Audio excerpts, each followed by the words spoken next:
What is up, guys? SPDBLUESTEEL here. Just gonna go through a Alpha Bridge build. It's probably the one I use the most often for PvP.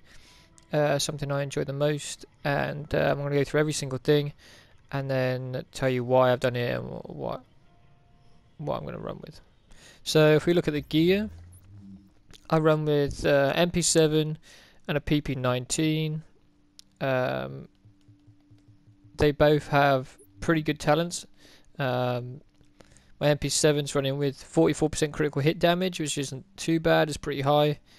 Obviously that nice fire rate you get from the MP7. And then I have brutal, deadly, and competent, which is nice.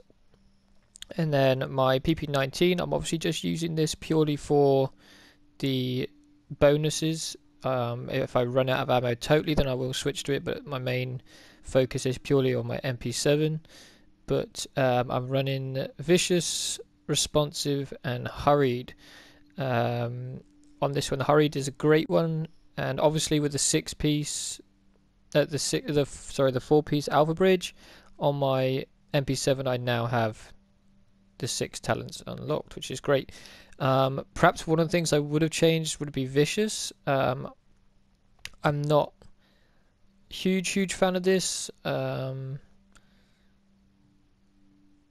but it does okay while you're at full health, so it gets that critical hit chance up, and it's better than having something like prepared or something, so I can't moan. Obviously I'm running brutal and deadly purely for the damage and the bonuses. Competent because I'm always using skills, either by pulsing or by my heal. Always pushing those. If you're in PvP, you're constantly getting 10 seconds of 14% bonus damage, and that 14% bonus damage is actually huge. As I already talked about, vicious and responsive. Another 14% extra damage when closer than 10 meters, which is again massive because a lot of people run with shotguns. Shotgunners like to come up close. Just the closer they get, the higher my damage gets. Especially with the SMG, which is its optimal range isn't that far. And then hurried, I think hurried is a really amazing talent that is not respected enough. Hurried basically is giving me the reload speed time that you get from Firecrest. Purely based on that one talent because of critical hits. Now obviously because I'm running a high critical chance build, you'll be able to see that I'll show you later on that I hit a lot of crits, and that means my reload speed is pretty much as fast as it could be, and I think it might even be faster than running Firecrest. So that's it for the guns. If I show you how I mod them, my MP7, I run with a T2 micro red dot scope. It has 21.5% headshot damage and 8% critical hit chance, so it's pretty nice roll there. A magazine, I go for magazine size and fire rate, which everyone should do. I could increase, this could be better by having an increase in the magazine size. But the fire rate is quite nice at 29.9%. That's pretty high, so it's got a nice fire rate on there. I use stability and accuracy, even though the MP7 isn't really like a gun that is so hard to control, but I use stability and accuracy just to improve that anyway, and it does fluctuate your DPS for some reason.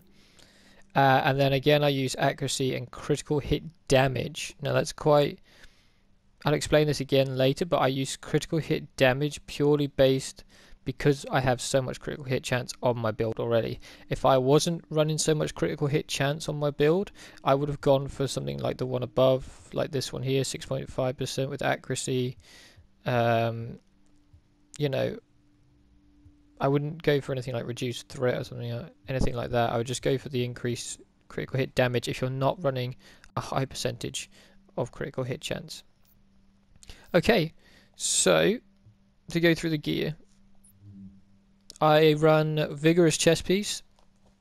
So the vigorous chest piece obviously grants you an overheal when you use any skill. So you know, if you use a medkit, if you use your normal heal, whatever, I can get an overheal from running booster shot. And this is really, really important to the build. This is how the build is so strong right now. It's strong anyway, but with Reckless, because I was running Reckless for a little while, you take in too much damage with Reckless than you do from the 14% extra damage that you get. So Vigorous is the way forward for me. It could have a higher stamina roll here, but it's got nice exotic damage resilience, a high armor roll, and got ammo capacity, which is always quite nice. Obviously the skill attribute, if I had a gold roll, I would obviously choose the Pulse because I run Pulse, but I obviously don't have that god roll. I'll go through the mods after. Okay, so for my mask, my Alpha Bridge mask, I run firearms on my mask with skill power. Again, the major attribute isn't great. Sorry, the minor attribute isn't great and the skill attribute isn't great. 11% increased kill XP, that means nothing to me, it's doing nothing there. And the skill attribute, I would again try and re-roll that for Pulse. But yeah, the main thing on here is to get skill power on your mask. It's quite important to get that, and enables you to allow you to use other skills like boost shot, and it also boosts your output of your Pulse. So firearms and skill power on your mask. So for my knee pads, now my knee pads, these are pretty good. Again, the skill attribute at the end isn't the best. I haven't found a gold roll yet, but it's pretty close to being, you know, maxed out. It's pretty good. So I'm running stamina, quite a high stamina roll with critical hit damage. Now I always run critical hit damage on my knee pads. I think that's the best way to get this most damage output, especially for PvP. You want the most damage that you can run, so I put critical hit damage as my major attribute, and then it's got obviously blind and death resist, disorient resist, which is always quite nice if people are using them flashy bombs. Obviously I'd prefer some probably like burn resist, which would be nice on there if you could get it, just purely for those flamethrowers. But yeah, that's stamina and critical hit damage. Okay, so for my backpack, this is, people are going to go, whoa, what are you doing here? You should run skill power on your backpack, right? But no, you run critical hit damage. Again, like I said, you run critical hit damage to stack the most output of damage you can do, and then I'll explain why I've done this through the mods that I've used after. So you can run skill power on your backpack if you want to, but I chose not to because I preferred the setup that I'm doing this way, and I'm actually doing a lot more damage this way. But stamina again, high stamina roll as you can see, and then critical hit damage. Ammo capacity is nice, and then obviously I would prefer pulse critical hit chance, pulse critical hit duration on your backpack, but we didn't get one, so that is unfortunate. But yeah, again, a nice roll, just the skill attributes that let us down. I run with Savage Gloves. These are pretty much a god roll. An average firearms, but again SMG damage because I run with an SMG, which is perfect. Critical hit chance and critical hit damage. The critical hit is a little bit low. I'd like that up near the 40% mark, just to boost that damage even more, but still it's a nice roll and I can't complain. And then I like the first aid self heal as a skill attribute, actually one of the better ones, so I'm pretty happy with those gloves that I have. And finally, the Alpha Bridge holster. Now this is actually a god roll, so this is actually something that I would always wear no matter what. As you can see, it's got 700 for every single attribute, firearm, stamina and electronics, which is nice. You know, they're almost maxed out. I have a good armor roll. I suggest always to do armor just so you make sure you're at that max, at the cap at 75. And then obviously as I run pulse, the pulse critical hit damage is 9%. It's obviously a nice boost to my damage when I'm using pulse, so that's always nice.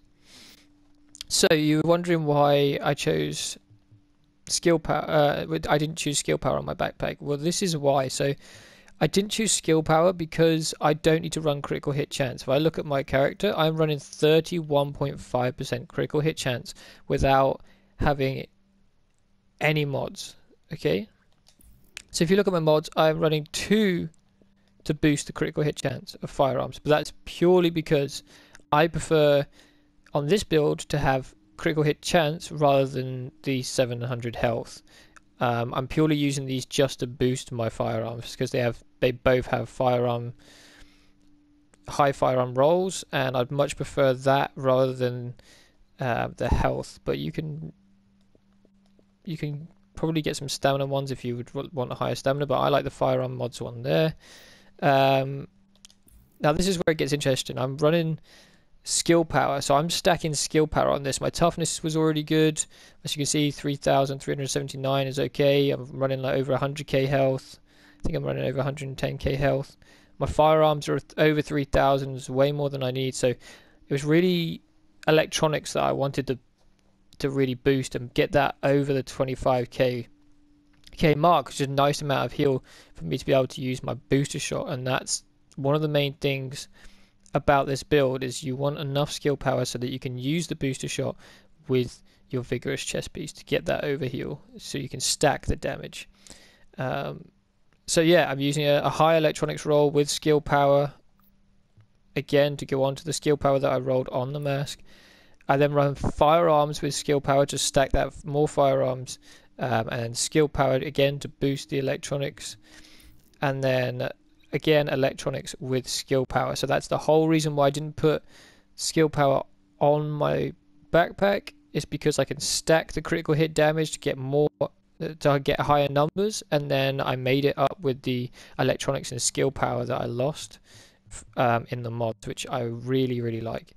So let me go show you what this does and how it works. I mean, I'm running on the skills, I'm running pulse and booster shot, as I spoke about. As you can see, the booster shot actually heals me for 31k anyway, so that's quite a lot of heal. If I was going to go to my normal heal with this amount of skill power, I heal for 53,000, but this booster shot actually heals me for 2 bars anyway, which is usually enough, and you can run in and out of it. So let me show you what the difference is. So with normal, without anything, I hit like 77k, something along those lines, which isn't bad. It's not a bad number to be hitting, and as you can see, it's pretty accurate, and the headshots, it's always a critical. You know, you don't see any whites there unless you go into maybe like body shots. You see a couple of whites. So as you can see, it's the critical hit chance before I even use anything at full health is pretty good. When I pulse, I'm up to 111k that I saw there, 111k crits just from using my pulse. So obviously it stacks pretty highly, and on top of that, I'm getting bonus critical hit chance and damage from my pulse. So every time I press pulse, my 30% is getting boosted almost all the way up to max, especially with the Savage gloves that give you the extra 14% against targets out of cover. So I'm pretty much at the 60% cap. But if I use my booster shot and my pulse at the same time, so say if I booster shot, pulse, and then shoot, we're hitting 134k headshots. Now you could do this with any 2 guns if you have good rolls on 2 assault rifles. You know, I just like SMGs. I like the MP7, I like the fire rate, and as you can see, the critical hit, you see the reloads from the criticals. If you see how quick that is, that hurried that I was talking about earlier is really quick compared to that. It's so much faster, and that's putting my DPS up massively. But yeah, if you guys like the build, like the video, then make sure to subscribe to Kamina's channel. If you'd like to see some gameplay of this, then you can come over to my Twitch channel, SPDBLUESTEEL. Head over to there and give me a follow on Twitch. Make sure you subscribe and like the video, and I will catch you guys in the dark zone. Later, guys.